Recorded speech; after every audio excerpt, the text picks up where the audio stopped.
recorded.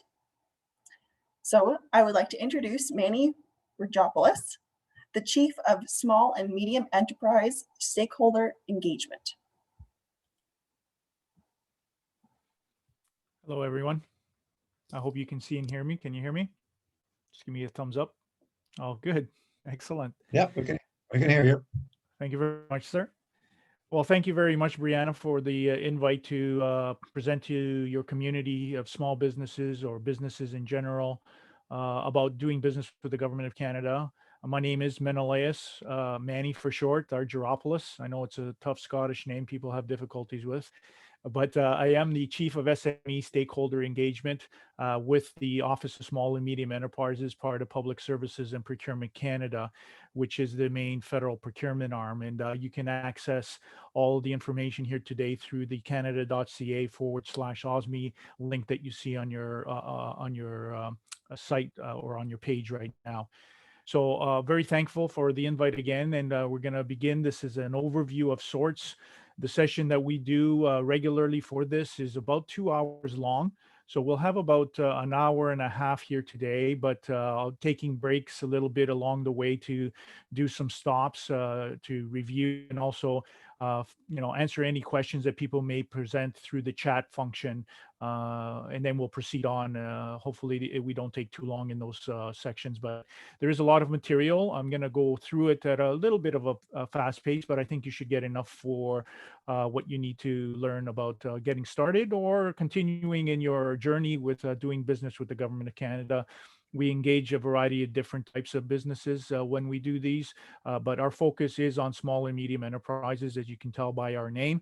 The office was created in 2005 out of a need to make the federal procurement system more accessible, transparent, and fair for everyone.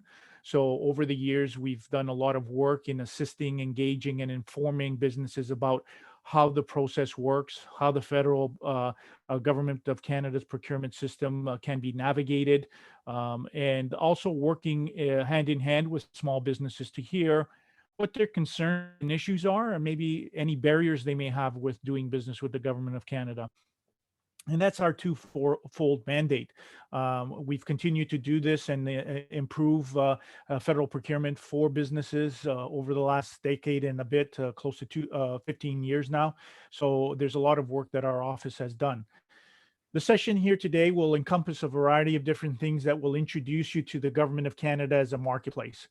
What you need to consider in understanding what that process includes so that then you can make some better business decisions in determining whether it's a marketplace for you or not. Obviously, we do buy a lot of goods and services and construction, but how do you get started? Is it a marketplace for you? How can you determine all of these things? So we'll walk through most of this and give you some insights. This deck will be available afterwards, as well as the accessible notes for this presentation deck, should you require them. And they will be posted along with the recording, the video recording, once it's posted on the channel here. So we will cover what steps you need to take in order to do business with the Government of Canada, or at least to get started, and that's registering your company. How do you do that? Then it's all about, once you've identified if it's a marketplace for you, who are the right people to build your networks with or to connect with the Government of Canada, or is that even possible with government officials? So we'll talk a little bit about what opportunities exist there. And then should you determine that indeed it is a marketplace and you do have opportunities because you've identified that you can sell things to the Government of Canada, then where do you go find these opportunities? Should you find them, then how do you bid on them? We'll go over a little bit of an overview, as bidding on opportunities is an entire seminar or webinar on its own. And I'll tell you about our other offerings near the end of the session and how you can access those. So we'll just touch base on some of the fundamentals of how you should look to bid once you've identified these opportunities. And then in some instances where you're going to be doing work for the Government of Canada, if you win a contract or are bidding on a contract, they may ask for security clearances to be applied or to have in hand. And if you don't have them, how do you get involved in doing that? Ultimately, what it boils down to, so you all understand, it's custom or well-known economics, right? It's about demand and supply. If the government of Canada has a demand for goods, services, or construction, we're going to do something to go ahead and then purchase those from suppliers like yourselves. But there's a process to follow, and every business, regardless of size, needs to follow those processes. And in order for people to get started or to get more involved, really understanding the fundamentals or how to get into it properly is essential to move along. People that just dive in tend to lose their place. They start spinning their wheels, they get frustrated. But hopefully, the information we're going to provide here today for you will give you that guide and that stability that you're going to look. And then you can pick and choose which avenues to take in your journey. So overall, are there opportunities for SMEs? We hear this question a lot, and I've been doing this for over 12 years myself. And the questions that I receive mostly is, oh, Manny, there's really no opportunities for me. I'm such a small business. It's always given to the large companies, et cetera, et cetera. And that's actually a myth, and it's not correct. So what I want to do here is just set the stage. It is a very large marketplace. The government of Canada is one of the largest buyers of goods and services in all of Canada. We buy in the neighborhood of about 15 to 20, $25 billion, depending on the year, of goods, services, and construction, a variety of different commodities, as we call them. We buy, a variety of things in the thousands of different types of goods, services, or construction commodities that we're going to need for our operational needs, the demand. If there's a demand and we need it for our operational needs, we're going to have to go out and buy it somehow. Now, we may have mechanisms or methods of supply currently established, and we can use those. Otherwise, we'll produce new procurement opportunities, post them for competition, and look to award contracts to the best overall value to the Crown. So here, for example, you could say, I use the terms planes, trains, automobiles, satellite equipment, military hardware. We purchased equipment that went into the building, the Canada arm that went into the satellite or the space shuttle. We buy common goods too, things like pens, papers, toiletry, cleaning solutions, HR consulting services, all kinds of different things that the government needs for its operation. So there's a variety of things, big marketplace. It's just a lot of businesses are not even aware that it exists. So that's what we're doing here today, is giving you that awareness that you're going to need to then move along. So is there opportunities for SMEs? I'm really here to tell you that there are. You can see here clearly from PSPC contracts alone, which are about, let's say, 7,000 contracts annually, 88% or more are awarded to small and medium enterprises. Now, in retrospect, there are about 100 or 110 other federal government departments and agencies that also can buy on their own, up to certain delegated authorities of values for goods, services, and construction. I'll get to those in a couple of seconds. But how it all works is, if there's a purchase to be made, the department that's looking to do the purchase will look to see if they exceed their delegated authority. If it exceeds their delegated authority, they must by right come to Public Service and Procurement Canada, the procurement arm of the federal government, who will act as an agent on behalf of that government department and determine how best to proceed with the procurement of those goods, services, or construction. So PSPC is the procurement arm.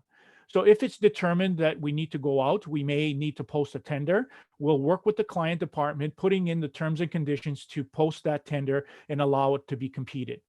Now, it's important to understand that it almost always has to be conducted in an open, fair, and transparent manner, in a competitive manner.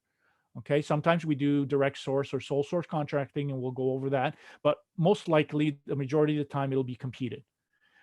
One thing that businesses in general are confused about when it comes to federal procurement is they think it's actually like doing business in the private sector, when in actuality is not. It's totally not the same. So here, the government is guided by federal laws and regulations, as well as Treasury Board guidelines and policies that govern how procurement is done in order to achieve a fair, accessible, and transparent procurement process to allow inclusivity for every business that wants to bid on it, so that everybody has equal terms and reference understood and they can respond appropriately. So that is one of the most important bullets in the whole presentation here today. It's understanding that it's impacted by federal laws is how we do our procurements. That's why it might be a little cumbersome at times. It can be a little complicated, but we need to be certain that everybody gets an equal playing field. And those terms and conditions need to be in our documents. As mentioned, those other federal departments that can buy, so groups like Health Canada, we're doing a lot of purchasing for Health Canada, obviously, given the environment that we live in today with all of the protective equipment, personal equipment that we're buying to help fight COVID.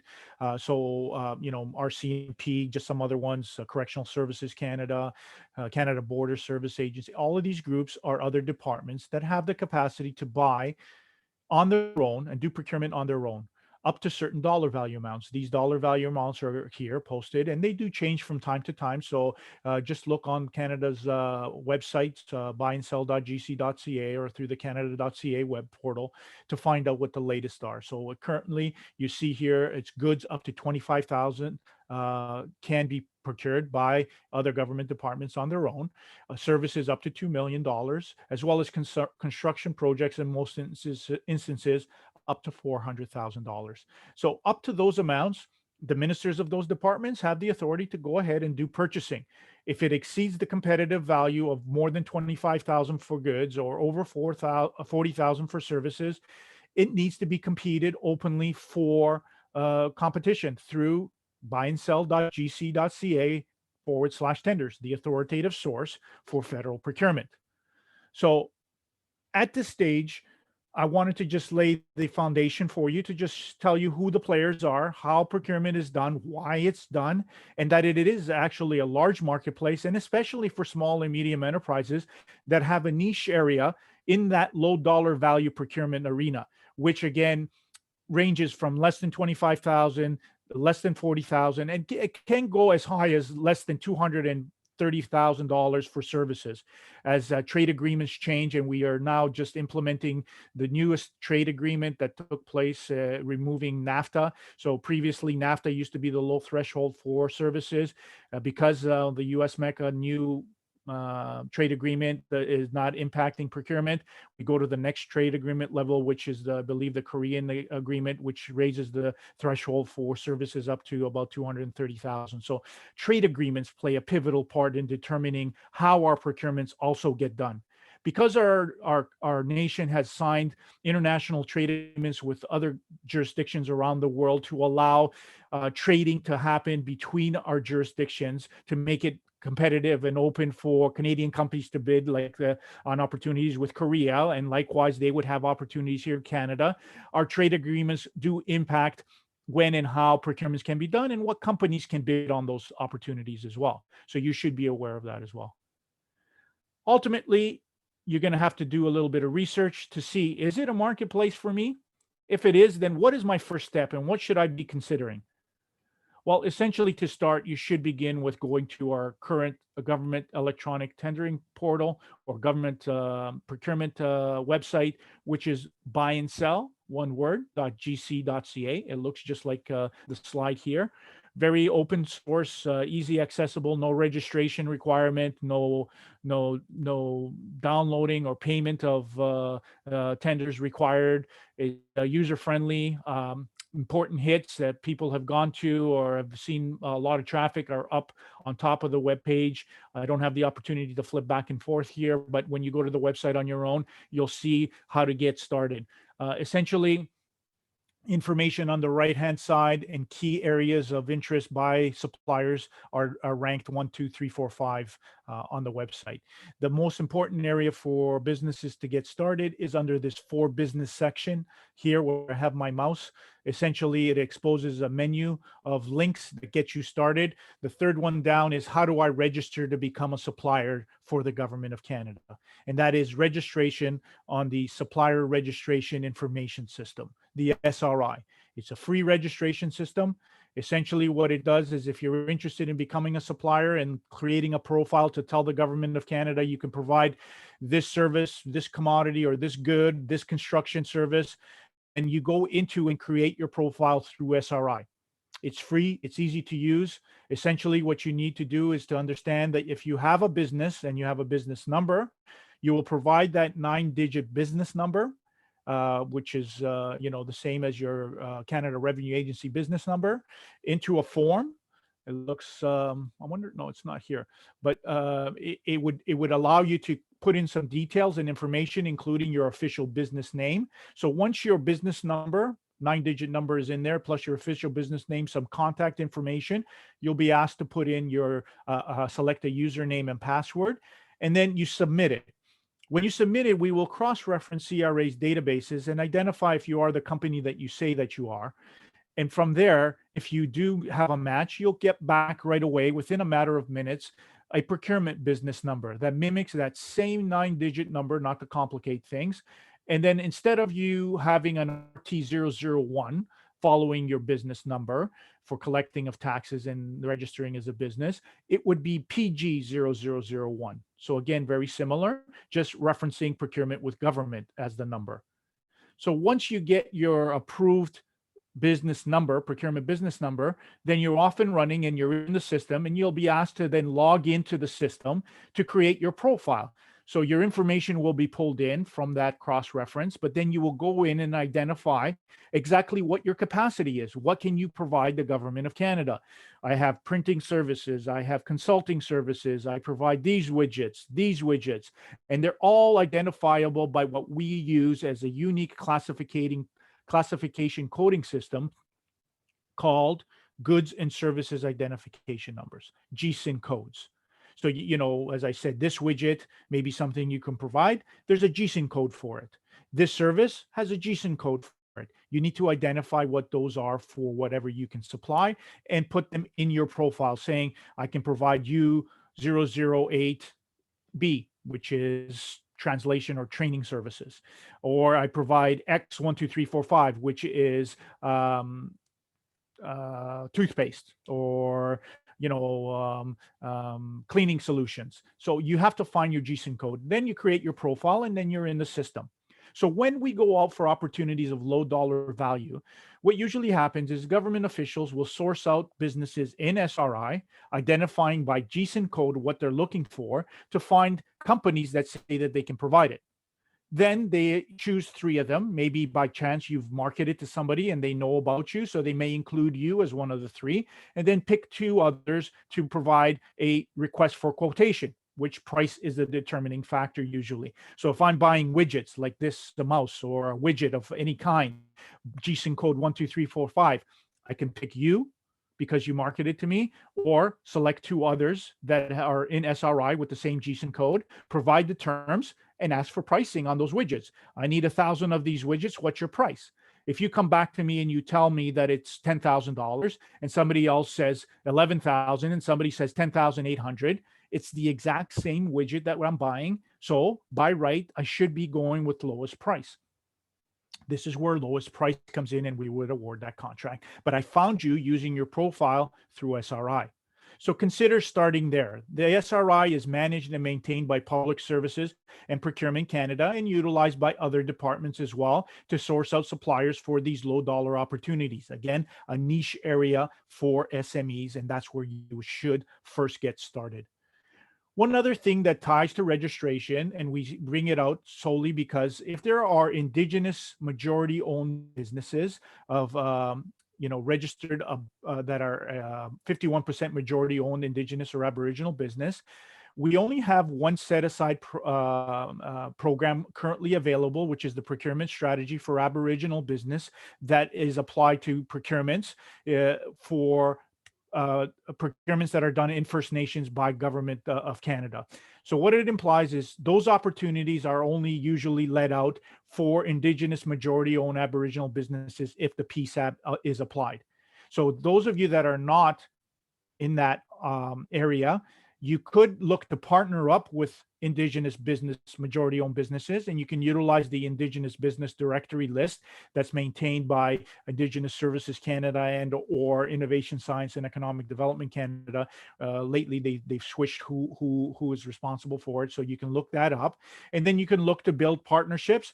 As long as there's an Indigenous prime, others can be subcontractors to deliver that work. So just another thought for potential partnership indirectly supplying the government of Canada where you may not have thought about it earlier. But if you are an Indigenous business, majority owned, we are looking to increase procurement spend by 5% to award contracts through PSAB and other Indigenous benefit plans to Indigenous businesses. So look into that as well when you're looking for opportunities on buy and sell. We want to increase it by 5% over the next several years. So at this point, again, I just will reiterate that introductions are important because it sets the stage. So there's a way of doing business. It's structured. We follow the rules and laws that govern how we do federal procurement, and all businesses need to apply to it. In most instances, we do competitive contracting, followed by some sole sourcing, but most of the time it's done through competitive environments. PSPC is the main procurement arm and does the main bulk of the big buying, but is only a fraction of the contracts that are done annually. There are 100 and 110 other federal departments and agencies that buy on their own through the same process, and they, in retrospect, do about 300,000 to 400,000 contracts, which is about 90% of all the contracts awarded by the Government of Canada, which is a niche area, again, because it's low dollar in most instances, and a niche area for small businesses. So not only should you look to get engaged through with PSPC, but other government departments as well. And we're going to get to how you build your networks. At this time, I'm going to take a quick pause to see if there are any questions in the chat. Brianna, do we have any questions online? Not Nope, seeing there's anything. no questions. No, So feel free, okay. people, to put questions in the chat if you have questions anywhere along the way. They're all taking busy notes and making notes for the questions at the end, so that's great. So I'll continue on then. So in continuation to that, knowing how to connect and who to connect with is also important. So again, it's not like the private sector. Don't think that you're going to build a relationship like in the private sector where you have me on speed dial and we talk business, or we go to an event, or you take me out to lunch and then I award you a contract. It doesn't work that way. Again, it has to be a fair, equal, accessible, and competitive process that is done in most instances for our procurements. And in that instance, there's only certain officials that you can reach out to kind of showcase yourself and promote yourself, to let them know that you do exist, that you are looking actively at opportunities. And if there are opportunities, maybe they consider you, and especially in low dollar opportunities, to be included. Just like in the example that I mentioned to you guys earlier, where I said, if you promote yourself, maybe I remembered you and I said, okay, this individual can do what I needed for this opportunity. I'll ask them to bid. So you become 1 in 3 as opposed to 1 in 10,000 or 20,000 that are in our list that I would need to then filter through. But it's important for you to connect with the right officials in the departments. And a lot of times, a lot of businesses think that you need to connect with procurement officials for this. And that is not necessarily correct. While procurement officials do the procurements, they work with the frontline people that are making the requests to build the terms and conditions if we're running the procurement, or procurement officials within departments will work with teams in their department to put the procurement together to identify, hey, does something already exist for this, or do we have to create a new procurement? So once that's determined, then they will proceed through a competitive procurement, but they're only carrying out the appropriate procurement requirements on behalf of the department. So they may not be the right people to talk to say, hey, you know what, I'm looking for an opportunity. Can you hire me? They are at arm's length most of the time, the procurement officials, but you can talk to them about currently if there's a standing offer or some type of a method of supply where we pre-qualify people for to identify if there are any, or if any of them are coming up in certain commodities. You can certainly reach out to them, but most importantly, you should prepare a proper marketing strategy, a document, some type of a brochure or an email that really highlights specifically and distinguishes you from the rest of the crowd. And that relationship needs to be built with frontline people, outward-facing government officials. So people like myself for our office, who has the decision-making authority to buy for our office, a regional manager, a director level that does have that authority, because we're the ones that are actually knowing what we're needing in our offices. And we're the ones that are going to be looking to procure those goods and services. So there's a couple of ways you can do this. The one on the right, PSPC regional offices, we, again, as we manage procurement and we're the procurement arm, you could reach to certain officials within Public Service Procurement Canada in the regions. But most importantly, you should use the Government Electronic Directory Service, which is the government's white pages, which kind of lists all outward facing people, except for, you can see here the Department of National Defense or CSIS or RCMP. You may not find those forward facing people, but you might find their general contact information, and you can instill upon that general mailbox an email saying, hey, you know what, I'm in SRI, I'm qualified in such and such a method of procurement. If you're ever going out, you may want to, price, please consider us. And that's the extent of the relationship building that could happen. You're not going to have people, as I said, on your Rolodex or your speed dial or whatever it is now, then you call them daily. Okay, so that's not going to happen. So find the right end user. So if you're, for example, the one I can give you and I use often is if you're a project manager or an architect or an engineer, and you're looking to promote yourself, the fact that you're qualified here or you're looking to qualify here, if there's ever a need for a project manager or engineers within Public Service Procurement Canada and Ontario region, you can just go to GEDS, do a department listing by Public Services Procurement Canada, Ontario region, go to our real estate services or professional technical services division where architectural and engineering services is, and then you look for a regional manager or a project manager that can then be that contact for you. And you have your procurement marketing strategy all in place. It's a nice email or brochure you send them, but rest assured, if it gets sent, they may respond, they may give you information, or they may not respond to you. Rest assured that at least you've done your due diligence and you think you found the right end user. But remember, it's not just PSPC. There are other departments and they do have engineering groups, etc. So you might want to reach out to other engineers. Likewise, you should do your research and look on buy and sell to search and find out how active a marketplace it is actually. How much are we buying?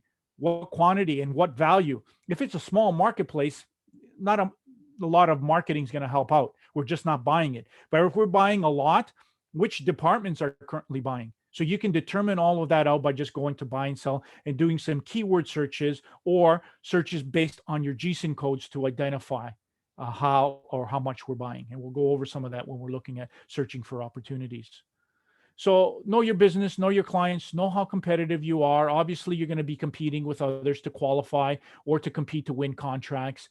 Don't think because this is a government opportunity that the government is going to pay a lot.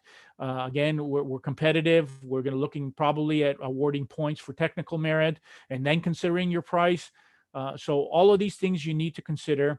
And then you also need to decide whether or not to be a prime or a subcontractor. Maybe you can't fulfill the full requirements of the procurement and you decide, hey, is there anyone else that I may want to reach out to maybe to become a sub? So one of the good things with our search parameter on buy and sell right now, there's a link that allows any any business that wants to self-identify themselves as subcontracting opportunities. They can self-identify themselves and others that are doing the similar thing, or even primes can go to that. Source out some of these businesses just in case maybe even the prime can't do 100%. Maybe they can only do about 80%, but they need this component to really fulfill and submit a proposal. They may find you in that list and say, hey, can you do this? And then it would be a contract between your prime and you as a sub. So keep that in mind that we only do contracts with the prime businesses that are applying for these contracts. Your contract is between you and the prime. So just wanted to let you know a little bit about that. So some other things to consider as well, thinking a little bit outside the box for opportunities. Really, you should really look to get involved with organizations, professional organizations, business type organizations, because if we are going out for major procurements, for large high dollar value projects, usually what happens is we go out to the industry to solicit feedback to try and find out, are we doing things right? What should we be considering? And usually those come through what are known as requests for informations. and we consult with industry organizations in order to accommodate that. If you're not involved with some of these organizations, you might be missing out on opportunities, perhaps, minister roundtable discussions or, consultations of such that would go through these agencies. And if you're involved, you may have those opportunities to get involved and provide input. The other thing to consider, and sometimes, and this is, we hear this from a lot of small businesses, that the projects are too big. There's no way that we can compete or anybody in Canada can compete. But unfortunately, the demand is such is that we need that procurement and we have to do it. And knowing sometimes that there aren't even capacity in Canada to do it, that multinationals would probably be the only ones, we may consider this industrial and technological benefits policy to be applied to certain procurements. And if it is added, and in most instances, these are added to large procurements for military type procurements in excess of $100 million, or some regular type of procurements in excess of $30 million, where the policy, if it's applied, would indicate that because we know there's not a lot of capacity and Canadian companies may not be able to compete for it, what we're introducing this policy to say, if there are any businesses out there that are actually looking to bid, that are looking to gain additional points for their proposal, they may consider this ITB policy to be included to utilize Canadian companies as subcontractors to deliver up to 100% of the value of the contract. So if the value of the contract was $100 million, and a company provided their proposal, their value proposition, say, I'm going to use, this company, that company are Canadian, and this company are going to deliver 80% of this work for this. I'd like to get points for that. If they win that contract, the contract will be let out, $100 million, $80 million will go to those three companies. And then the remaining $20 million would be awarded through additional contracts for outside work that company is doing to other Canadian companies. So 100% of the value of that procurement stays with companies here in Canada, and capacity then is built here in Canada. So international companies use this, but this is an opportunity for subcontractors or smaller companies, even large companies, to get involved in these opportunities. When you see them or something that's listed as an ITB, it could be an opportunity for you to become a subcontractor to a prime. Usually what happens for these large procurements, we have what are known as industry days. And when industry days are announced, and through when it was regular life and we did them in person, primes would congregate to these industry days, and followed by all of the subcontractors, because they know the statement of work and scope of work would be provided by the government, and primes would be there to ask questions and to figure out how best to strategically position themselves to submit a price for that large contract. At that stage is where meetings happen with primes. So now it's done online, and there's still opportunities for networking. So keep an eye out if the ITB policy is applied to procurements. It's a little outside the box thinking, but it could gain you access to lucrative, larger contracts if you can provide certain components. Okay. So up to now, you've determined that it might be a marketplace for you. You've done your due diligence. You've prepared your marketing strategy. You know who to reach out to. You know how active a marketplace it is, and then how many departments are buying, what the main departments are, et cetera, et cetera. Now you want to understand how you can go out and find these opportunities or how to get involved. Okay. And we do that from simply just going to buyandsell.gc.ca /tenders to access the government electronic tendering service, currently Buy and Sell. So it was created in 2013. We migrated away from our previous private sector organization that hosted it. We, even through them, it was free to use that system through a free account through SRI to download Canadian tenders. But now the authoritative source is Buy and Sell /tenders. And you can go in, you can see quick access hits like currently active today. So if you know your GSIN code, X12345, you can just click on active tenders, put the search term X12345 in there, and search for opportunities that are currently open. If something is found, you could even bookmark or email notify yourself of that opportunity and future opportunities that have that GSIN code. So the system works for you. So email notifications and tracking is available through the system as well. So it's easy to navigate. As I mentioned, it's open source. It was introduced in 2013. It's slightly, getting improved, but also we're migrating, keep in mind, to a new electronic procurement system I mentioned, and I'll go over a few of those slides in a few minutes, that will be replacing this government electronic tendering service very shortly. But it will be used for the foreseeable future until EPS is fully operational, at least a couple of years. So it's easily shareable. So if you find an opportunity, it's as easy as locating it, finding the link, and then sharing it either through email notifications, RSS syndication, Atom feeds, or just cutting and pasting the link into an email or whatever social media platform you use and sending it to your colleagues or potential partners and telling them, hey, there's an opportunity here. No charge. They go in, they download a PDF document, and the solicitation document is what you need to review. That is the authoritative source that everybody is responding to. All of the terms, conditions, requirements, the individual that you can only speak and ask questions to, the contracting authorities on there. That is the source that you need to access, and then any amendments that are posted with that. Okay. So here's what you can do and find under the buy and sell environment. You can do contract history searches. So why is that good? Contract history searches are good because you find out how active a marketplace it is, who's buying, who are the suppliers for this particular commodity. Maybe, you can't really compete against those other companies. Maybe you want to market yourself to them and see whether you can supply indirectly. Are there any current large standing offers or supply arrangements? Now, we haven't spent time talking about these. These are methods of supply where if we buy often enough, a lot of items or services, and we can determine fixed fee, we would create what is known as a standing offer. So this widget for $10 per unit, we can determine a unit price, a fixed fee price. We would use a standing offer mechanism to qualify you, not to award a contract, but to pre-qualify you based on technical merit. Then we would then look through those qualifiers only to award or a stand-up call up against a standing offer. And if it's not a determinable fixed price, we would use ceiling rates to create a supply arrangement, and we would award opportunities to those qualified in those certain categories to bid for pricing, and only those suppliers that are qualified in those categories would be bidding. So, follow up with us on the second seminar on bidding on opportunities, or even professional services, to find out more about these, what we call SOSAs, standing offers and supply arrangements.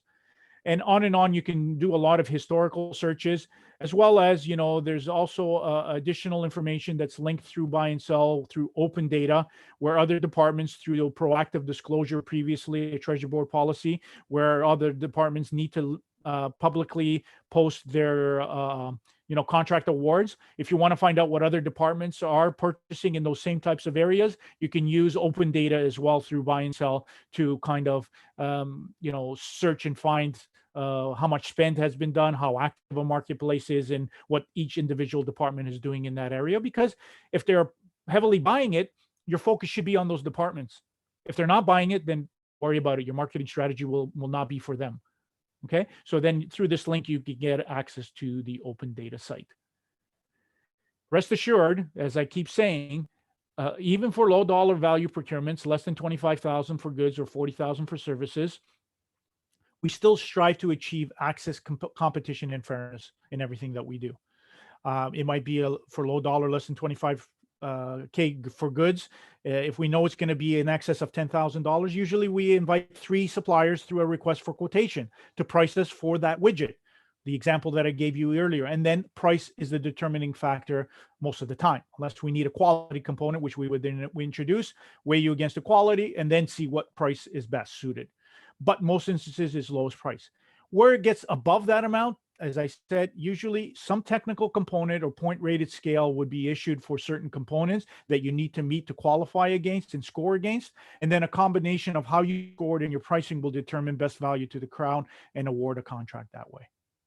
So here again, fairness in access to competition, and we're making it more inclusive for people to get involved. There's certain priority areas, as I mentioned earlier, our focus areas: women-owned business and entrepreneurs, Indigenous type businesses, underrepresented businesses in terms of Black-owned businesses currently are being looked at for pilot projects to increase their participation and opportunities for procurement.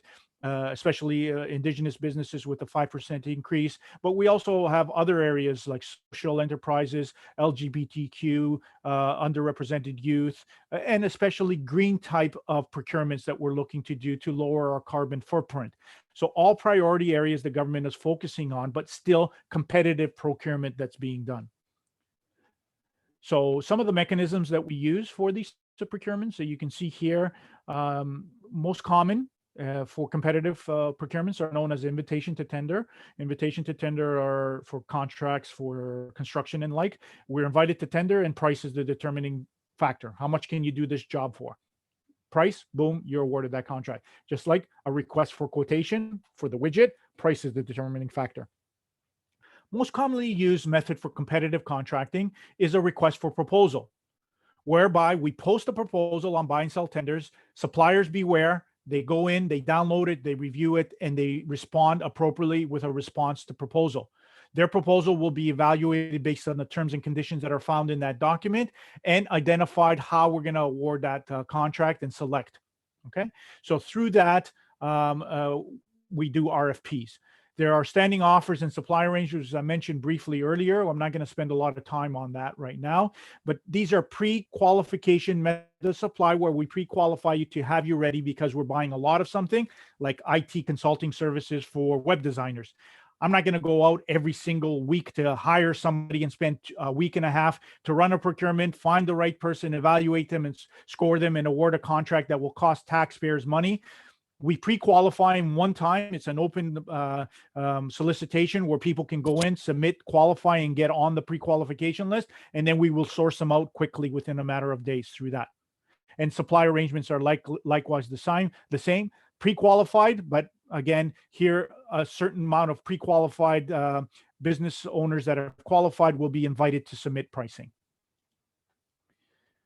Standing offers and supply arrangements, these are the terms and conditions. I'll let you go through them at your leisure, but essentially they are pre-qualification methods of supply. And these are some of these methods of supply where we pre-established them to have people ready based on certain dollar value as well and trade agreements. So for example, if you're in IT professional services and you want to qualify both IT and non-IT professional services, we have a mechanism called Pro Services. And currently this is being modernized as well. But for the time being, anyone that's interested in certain categories can go in and find out what those streams and categories are. And there's about 154 of them. You can go into Pro Services to try and qualify your company or your resources against the terms and conditions for qualification. So if we're ever in need for a web designer, senior web designer with more than 10 years experience, you'll go in and find the category and stream, go online to professional services and look to submit to qualify them. Once they're in the system as qualified, you may get that opportunity then to price test for those opportunities. If you're not, then you're not going to be able to submit, even though you can provide those professional services. So again, a certain way of doing business with us. And these are impacted by trade agreements. So less than $230,000 here, which is the Canada-Korea Free Trade Agreement, which is the lowest threshold. It used to be NAFTA, which was about 106,000, recently just changed. So all those categories in Pro Services are the same categories for task-based informatics professional services, which are the IT, but for up to 2 million and 2 million and above opportunities, not the ones below 230,000. So if you're capable of providing the terms and conditions to qualify for those larger ones, you would look to qualify through TBIPs. Task-based solutions is all the non-IT categories, and you can look to qualify through that. For architectural, construction and engineering and related maintenance and consulting services, we have a tool called Select that you can try to qualify for opportunities between $1 to $10,000 or up to $10,000, or from 10,000 to 100,000 opportunities. And there you need to qualify. You have to be in business for a minimum of 3 years, be a professional accredited surveyor or engineer or whatever, and show your certificates to qualify. There's also others here that you see, the Directory of Linguistic Services and Temp Help Services as well. So those are the mechanisms and ways that you can get involved to apply to qualify or to look to compete through open tenders, through RFP, through buy and sell to get involved.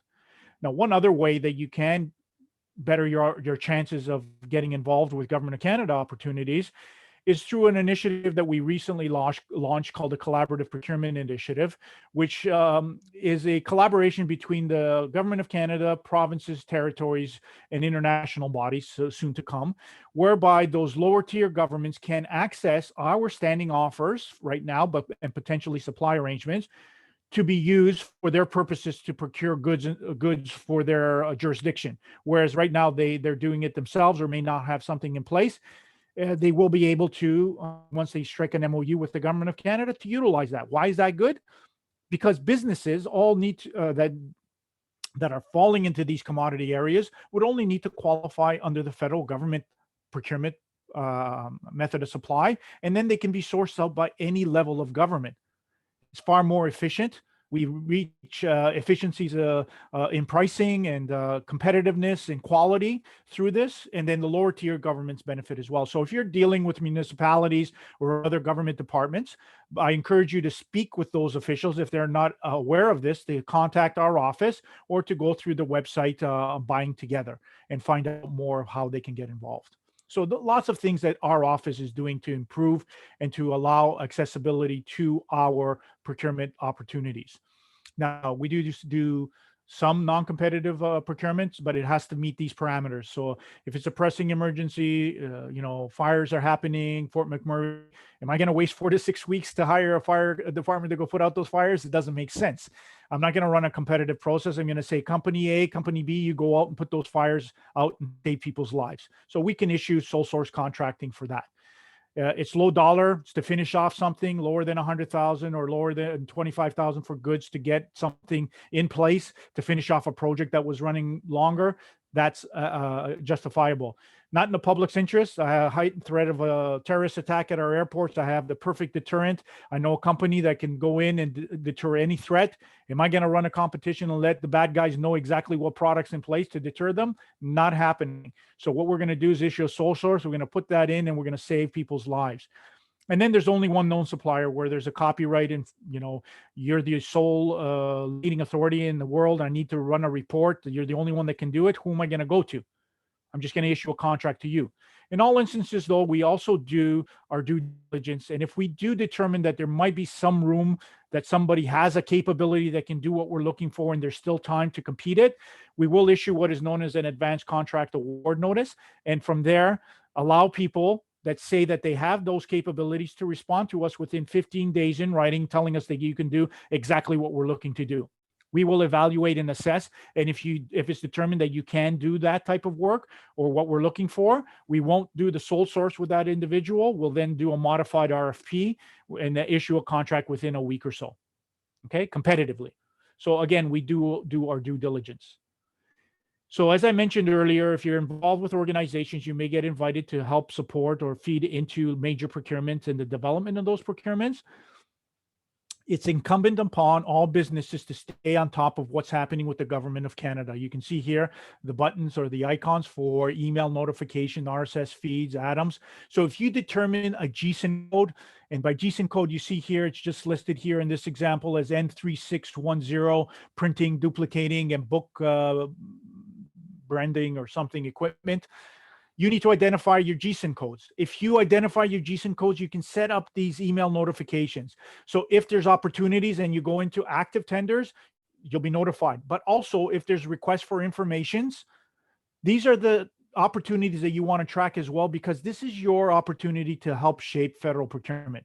This is where you can come to us and say, hey, you guys are doing it totally wrong. You're dated. You don't know what's going on in the marketplace. You really need to be considering these aspects when you're going out again in this commodity. We'll take all of that feedback back, and together with our client departments, if we're building it for them or for us at PSPC, we'll consider those and build the terms and conditions appropriately for the next major procurement in this area. But if you're not tracking these or you're not involved with other organizations, you may miss out. So this is why this slide is up. So I've said a lot. I've been talking a lot. I'm going to take a quick pause to take a look and see if there are any questions that are available that we want to answer at this stage. We've got about 5 or 6 questions here. Okay, so let's take about 5 or 6 minutes, hopefully. What's the first one? Is there an instance where a company sells to the government that isn't a registered supplier? Yes, that's a good question. We get it a lot. So remember at the beginning, I said, depending on if you have a business number, you can do business with us. Well, you don't have to have a CRA business number or even be incorporated for that matter. Sometimes you may be asked to be incorporated, especially for larger engineering type projects or larger projects. But for all intents and purposes, if you're a consultant, a sole proprietor, you don't even have a business name, business number even, you could still register through SRI to create your profile, and we can still source you out and issue a contract, especially if I need a report and you're a consultant.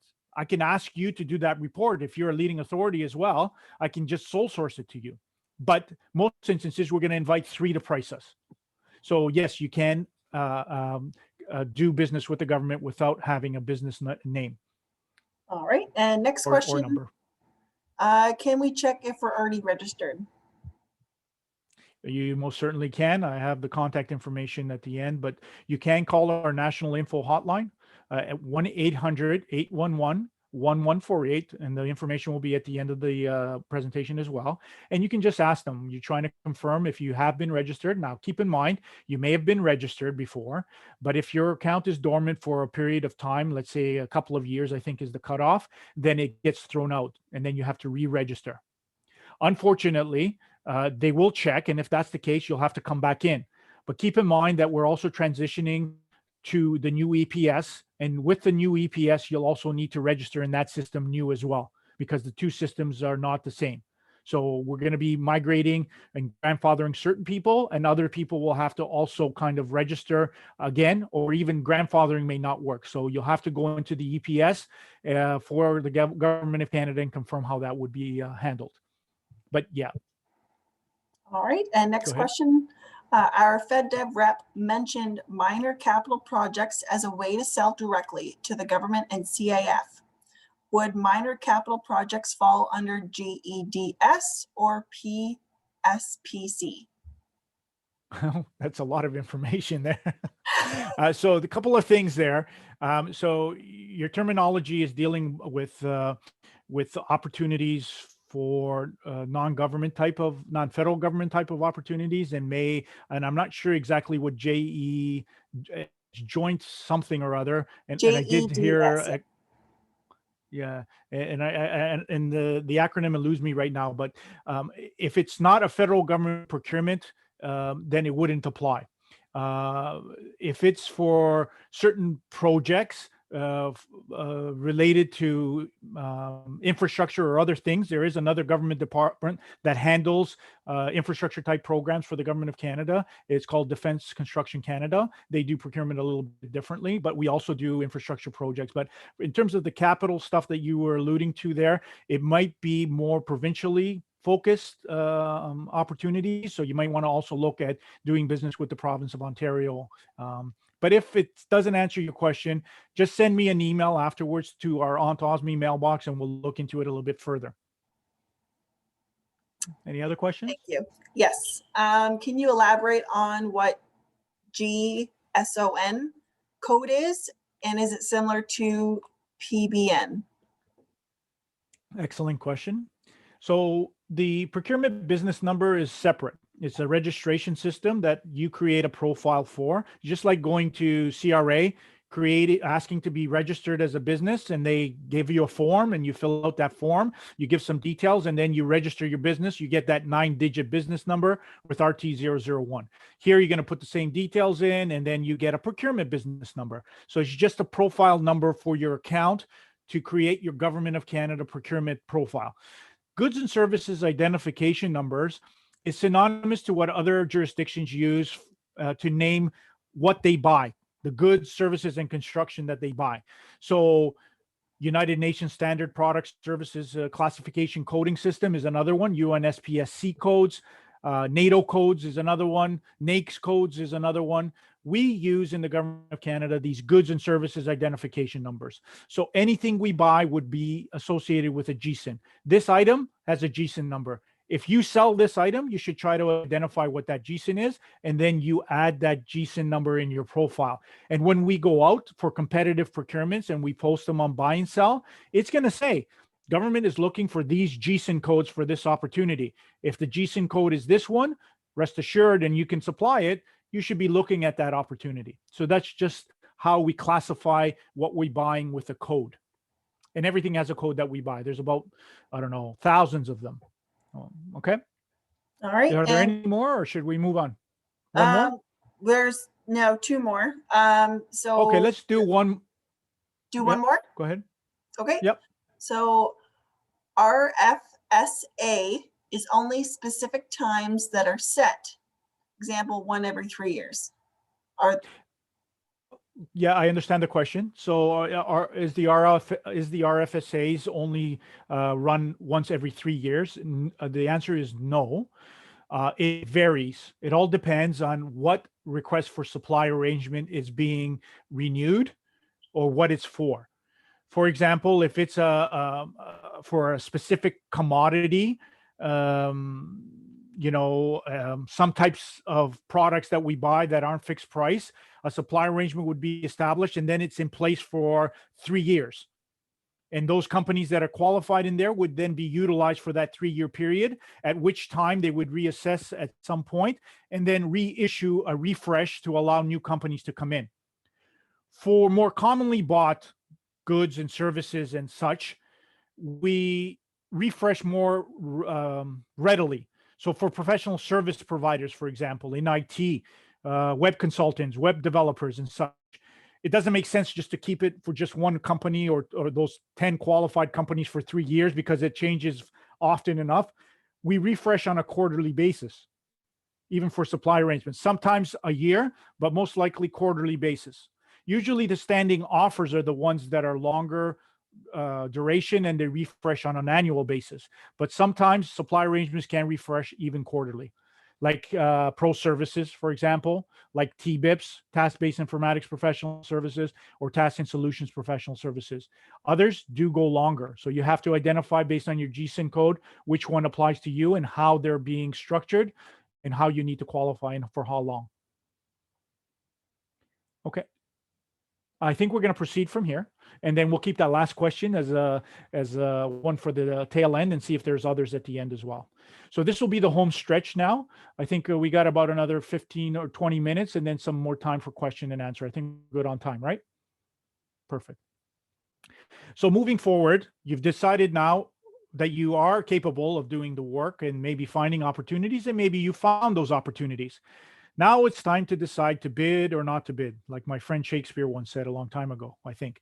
Anyways, there are many Government of Canada contracts out there, and it's incumbent upon the business to really take a look at them and really decide as a business owner whether or not it's something that you can compete for and something that you should be responding to. Obviously, there's an involvement of time, money, value that needs to be considered, because sometimes these are long proposals that need to be looked at. So ultimately, it's a decision on your part and whether to compete or not. Okay. Now, you see here in this bullet, it says requirements can be specific, quite specific, and you will want to make sure that your bid meets all of them. If you cannot meet certain conditions of the mandatories, for example, and a lot of times when we do go out for procurements, certain procurements, for example, would have what are known as mandatory or must-haves. You must have this, you shall have this. If you see those terms in a procurement document, that's the pre-screening to pre-qualify you, to make sure you're technically qualified at least, or have the certifications that we're going to need. If you do not make a check mark on any one of those, chances are, if you're going to look to proceed through, you're not going to be found compliant because you're going to be missing it. It's kind of like going for a job interview. I keep using this example, but if they're asking you for a master's degree and you don't have it, guess what? If you're going to apply, they're going to look at that. They're going to put an X in there and they're going to say, I'm sorry, you don't have your master's, and we're not going to allow you to continue. So keep in mind what these must-haves are. At least at a minimum, you need to meet the must-haves. So as a supplier, you should ask yourself, am I capable of offering the services that are requested? Do I meet the evaluation criteria? How am I going to be evaluated? Can I actually be able to meet the criteria? Can I meet the minimum in most instances is what they're asking you, because at least the minimum has to be met. And am I willing to accept all of the terms and conditions? And unfortunately, if you're not able to meet all the terms and conditions, there's no flexibility there. You kind of have to meet them all. If you don't meet them all, then that you're going to be found non-compliant, unfortunately, because we have to make it equal for everybody. Okay.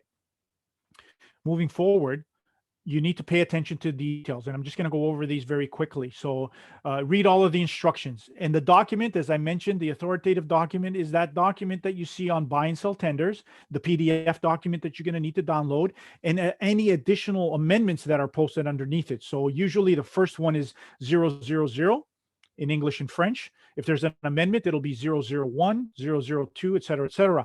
And what some of those amendments do is they give you updates on changes that may have happened with the actual solicitation or the actual procurement itself, in which case you might need to remove this clause and add this clause, or change the pricing structure from these units to these units. If you're only looking at the main document and responding to that, you're actually responding inappropriately. So you might be found non-compliant. That's why it's important to download the amendments. The amendments could also include questions that have been answered by the contracting authority. And to be fair, you can't come to Manny, you can't go to any other government official and say, hey, I'm bidding on this opportunity. It's asking me for this. What do you think it means? Manny, if he answers, is not a good person because he's not supposed to. The only person that can answer your questions, and you have to do it within the system, is to look for the contracting authority on the cover page of all of our documents. And that's the only individual that can respond to you, either through email or by phone is the contact information, but most instances by email. Submit the question and they'll respond back and answer 5 to 7 days before the closing of the actual procurement. The question period closes, in which case all of the questions and answers, if there are a lot of them, they may post them answers before, but they are posted fully in that time frame to allow people then to finalize their proposal and submit it within the last 5 to 7 days. Most people prepare the proposals, wait for the final closing period of the questions, and then if there's an amendment, review their proposal and submit it. Please sign your document. A lot of people, right on the cover page, there's a signature. Your endorsement is that endorsement for that proposal. If we don't have it, regardless of what you've written, we don't have an endorsed proposal. Now, there might be some instances where sometimes we do a 2-stage bid process. And if you've erred in some minor administrative thing, you might be allowed to change it, like signing the document if you missed it, or, doing something that is administrative that wouldn't impact the overall. Sometimes we have a 2-stage bidding process. All the time. So if it is impacted by, you might be able to submit it, but otherwise you're going to be found non-compliant.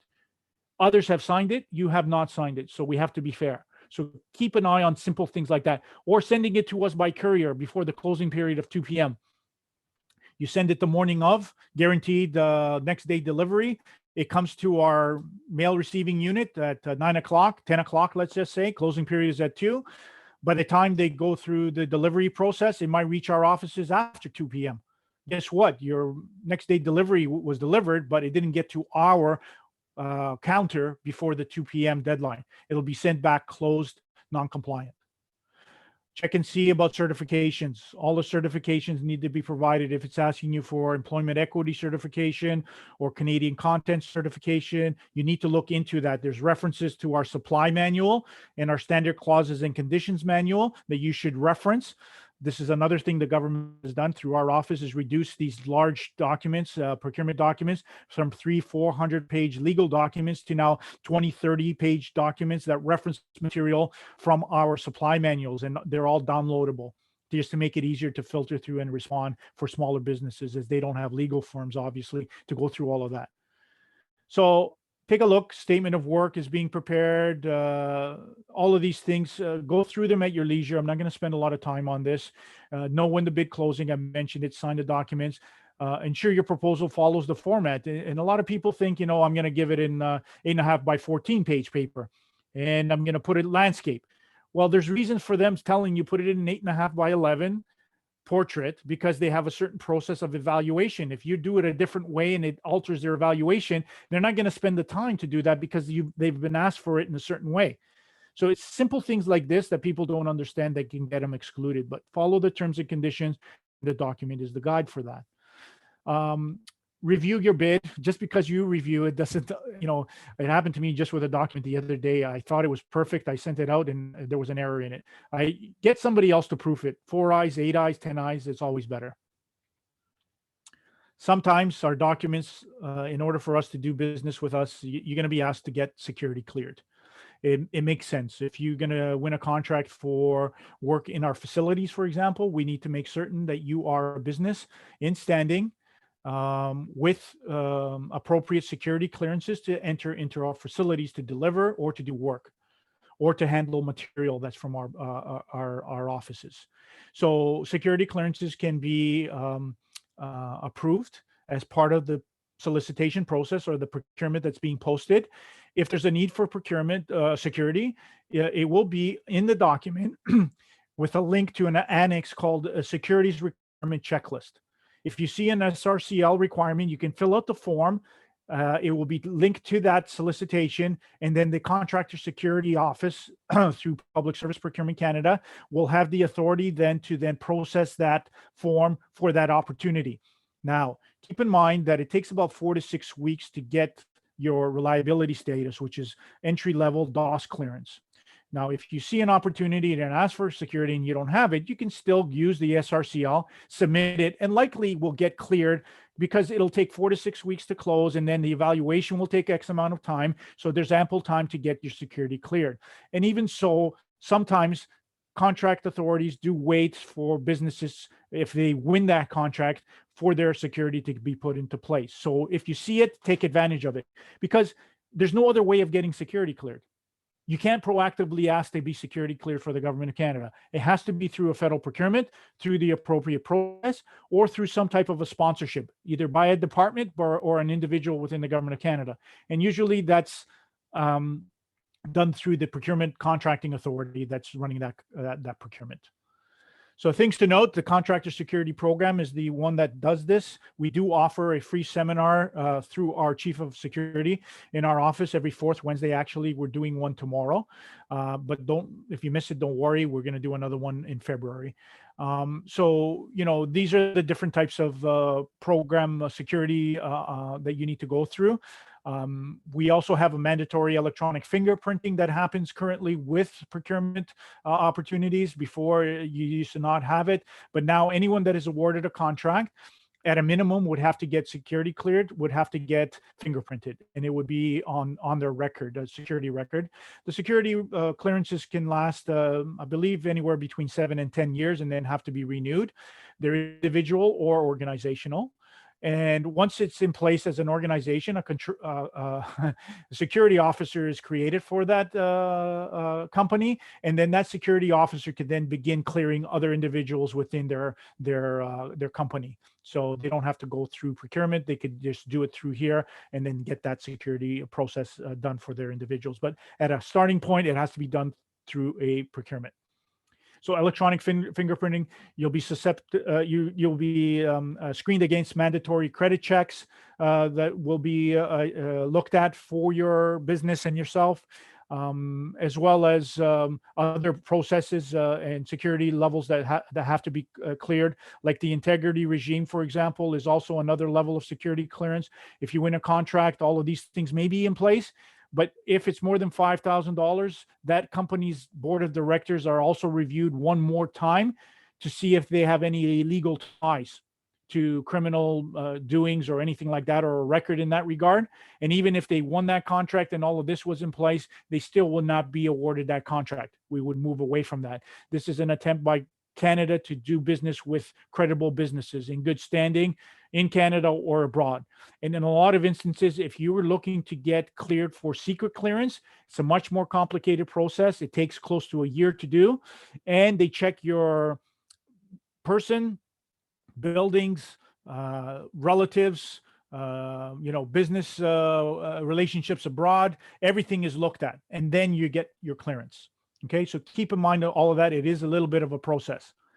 So this is the contractor security program that offers and does all of the security clearance. You can't approach them directly to process a security form, but you can learn about how to do that, and they're accessible through here. Their website has links where you can ask them to kind of provide you the online webinar series that they have, recordings, and you can go through it that way. Likewise, there's a federal fraud tip line that you can access or anonymously call in if you suspect fraud that's happening through federal procurement. Now, I did also mention, and it's not on this deck, but we do offer a security screening session the fourth Wednesday of every month. Okay, and that is through our website and our links that I'm going to show you in a few minutes. So all to say, we're at the stage right now. You've done your due diligence. Your journey has gone through to this stage. You've gone through and you submitted a proposal and you won a contract. Congratulations. Keep in mind, it's almost done, but it's not done until you have a signed document with the Government of Canada that's in place. You endorse it, we endorse it, and then it's public record. It's a contract. You have to fulfill the terms and conditions of the contract, deliver it to us. It could be a purchase order, for example. All the terms and conditions are in there, what you need to deliver, the value of the contracts on there, how much we have to pay, and what time frame. You submit it to me. I process it through our finance team. We pay you net 30 days by electronic, what's it called? Oh, I forgot by direct deposit. I apologize. So by direct deposit, so you'll have to enroll in direct deposit if you're not enrolled in it. But like I said, we're making inroads into this. Small businesses can't carry 30 days. So there's pilots out there where some procurements, if it's possible, we process it much more quickly within 15 days, depending on who's awarded that contract. And eventually when we go to that electronic procurement system that I mentioned about, well, it's going to be almost instantaneous. As soon as we purchase it, you'll get paid literally within minutes. This is the EPS. It is posted and it is active right now. Some procurements are being posted in there. We're transitioning to it. You can access it through canadabuys.canada.ca. It'll gradually replace Buy and Sell. It is based on SAP Ariba's platform. You can go in and look at it. There's tutorials. There's also registration opportunities to create a part-time account to go in and search and find opportunities right now. And if you find any, you can create an active account and go through the official process. They do have online contact information on how to register and assistance. Eventually, OSME will potentially be helping suppliers down the road for this as well, but not well until it's established. So I encourage you to get involved in that as well. We do offer through our office seminars, but now webinars. These are the different categories and topics that we offer. Here are the ones for Ontario region. First Wednesday, doing business with the Government of Canada, followed by bidding on opportunities, evaluation of an actual solicitation, what sections are important, what categories that you should look at, and then kind of do a hypothetical walkthrough of a business submitting, being evaluated, and how they were selected to win a contract, so that you are exposed to some of that. If you're in professional services, supplying professional services for you, the third week of the month, we recommend that all suppliers take the first one, just as a base for context. Then the rest go from there, and if they apply to you, and then obtaining security clearances. We also offer one-on-one seminars throughout the month as well. Just take a look at online through our web calendar, and you can see those. The sessions here are offered. They're the green icons, and the purple icons are the one-on-one for these sessions or these categories on the day of. If you don't find a booking or it's fully booked, you can always email us and we can look to book one-on-one opportunities for specific content. These are the regional offices all across Canada. As I mentioned, we cover all of Canada. Our focus here is Ontario region. We had some people here take this webinar. I've seen somebody from Calgary, seen somebody from outside of the province as well in Eastern Canada. So if you belong into another region, our colleagues are more than able to help you out, just like we would here in Ontario region.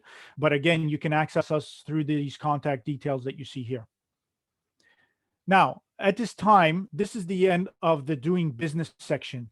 There's still one last component that I'm going to take a couple of minutes to introduce everyone to, which is a new program, an innovation program that we've partnered with our colleagues from the Department of National Defense that has some procurement components to it and some other components that are non-procurement that should be, something at the tip of innovators' minds, and that's the Innovation for Defense Excellence and Security program that was launched in 2018. It's a $1.6 billion program to be administered over 20 years under the moniker or under the umbrella of the Strong, Secure, Engaged Defense Policy that was introduced in 2017. So if you're interested in this, we do offer sessions for this, and there are opportunities to attend a variety of different innovation information forums that we host. One is coming up on the 28th. It is for Halton region, but it's accessible countrywide. So you can still register for that through our webinar, through our calendar of events. But essentially what it entails is challenge opportunities to solve challenges that the Canadian Forces issue on an annual basis to resolve those challenges. So it may be just ideas right now, and then they would work through the innovation stage, right from the inception stage, right up to the commercialization stage, to develop those opportunities to something that is usable by the Canadian Forces. So there are different streams, different silos and areas of interest, from ideation stage that begins the process of, all of the main Canadian Forces coming together annually and picking out these innovation challenges to the compartments that they belong to. So there's competitive projects where they issue challenges for procurement-based challenges, where they issue awards. It could be contests where there's a contest to find the right solution, or building innovation networks with academia to develop capacity where capacity doesn't currently exist through collaboration with universities and industry. Once a capacity is built, and then it could be moved to a contest or competitive project. Likewise, if there's a contest award winner, they can issue a sandbox challenge whereby they showcase their innovations in front of the Canadian Forces and other levels of government or jurisdictions to see how their particular innovations can solve the challenge. And then from there, it could be moved to an assessment and implementation of that solution for a test run. So if you want to find out more about this, all you really have to do is submit to the email address on the program. Just Google ideas, and from there you can gain access, or contact us. You will be put on the circulation list to receive updates for the program as well. Or follow us, like I said, through our events calendar, and you can see where we're going to be doing events over the next little while. I think that's good enough. That's an hour and 15 minutes. I think I've overwhelmed some of you. There's a lot of information out there. Strictly put, it depends where you are at with your journey. If you're just starting out, there's a lot of information and intelligence gathering that you need to do, and you can do that all through Buy and Sell. Okay. Take the right steps, get started. We can help acclimate you, guide you. You can contact any of our offices to get that done. Take our webinars, continue in your, awareness and information gathering to then allow you to make those better business decisions. But everything is done as an open, fair, competitive process, and it's accessible through buyandsell.gc.ca/tenders.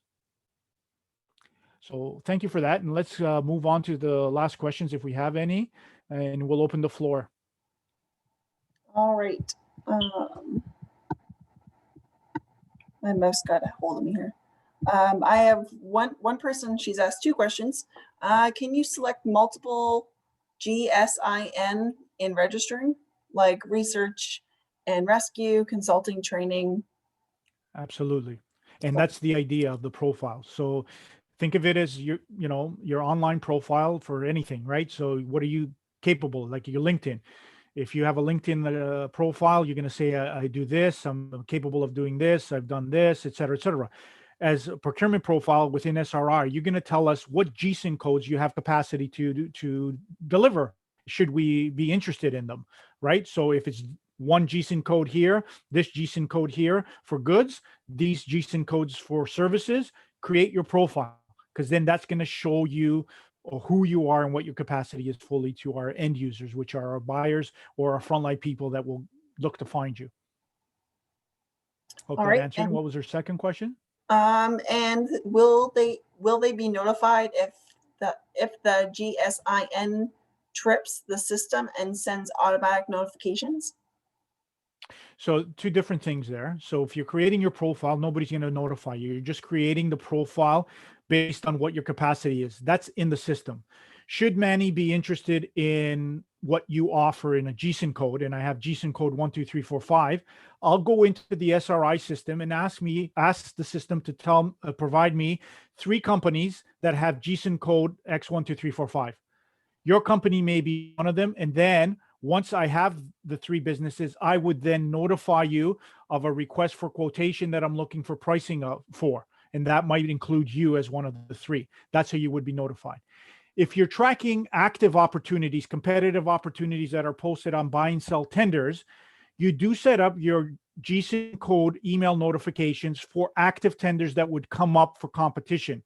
And there, the system would notify you that there is a request for proposal, a request for standing offer, a request for supply arrangement, a request for information that was just triggered as a new active one for you to be aware of, to respond to. And you'll get an email notification if you set up the email notification, or if you set up an RSS feed and an Atom feed and you update it on occasion. I hope that answered that. They said, thank you so much. Yeah, you're welcome. Last one is, thank you. This was very valuable. You mentioned this deck would be available. Where can we access that? And the decks from the previous meetings that we can also access. Okay, so my understanding is that this recording will be posted shortly on YouTube or the channel for the Business Center. And accompanying that will be links to download the actual slide deck, as well as the accessible notes that reference the slides that I used here today. You can use both or all of them, or even the recording, to guide you in what you need to do for your next steps. I hope, Brianna, I think that's the plan, right? Yes, that is the plan. Yes. Okay. Are there any other last minute questions that we can answer? We have a couple of minutes. No? Oh, something's popped up, or? Just saying thank you. Okay. Well, I appreciate the opportunity, Brianna, to you and the Business Center, obviously, in your communities, for allowing us to do this. For the rest of you, thank you for the time of the day, for hearing me out here. It is a very large marketplace. I encourage you to look into it if you haven't already. And contact our offices. That's how you can get started and keep on top of what's happening with federal procurement. There's lots of new things that are being announced. And I just wanted to reiterate it again and put in a plug. Not only is there opportunities with the federal government, there are opportunities with our provincial governments, our municipal governments, and regional governments as well. So if you want to find out more, please contact us or go and look online for each one of those jurisdictions and how they can help you or allow you access to opportunities that they may have.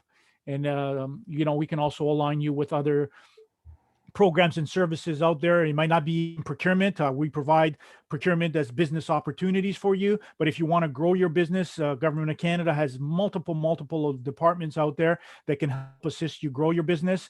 For example, our colleagues at FedDev Ontario can help you with business growth development, business plan development, financing, and the like.